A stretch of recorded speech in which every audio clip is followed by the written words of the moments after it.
最近外國好興染一啲顏色又鮮又實嘅七彩髮色，亞洲嘅代表當然就有 Irene Kim 啦。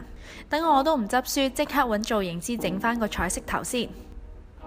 至於染咩顏色嘅組合 ，Technician Sid 已經幫我設計好啦。其實如果而家比較多人容易接受咧，都係紫色做 base 啦，做翻少少比較 sharp 嘅顏色喺個底部啦。底部嘅頭髮呢，就局部挑染綠色、藍色同埋橙色。咁嘅染法呢，就喺邊或者翹起啲頭髮嗰陣呢，就可以見到彩色噶啦。唔知點解 Sid 又唔幫我成頭染成彩色呢？其實全頭做呢係唔係咁多人可以接受到一個 whole head 去做咁誇張，會真係覺得哇好勁啊咁樣。其實呢，我都唔係幾接受到咁誇張㗎，所以呢，我都係揀翻紫色做 base 穩陣啲好啲。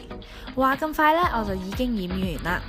我知呢，你哋一定會問，想呢啲咁鮮嘅顏色使唔使漂呢？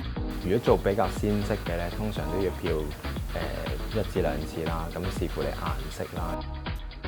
最後呢，造型師幫我 set 翻攣個頭，將藏喺底嘅彩色頭髮呢 show 翻出嚟，等成個造型再 sharp 啲。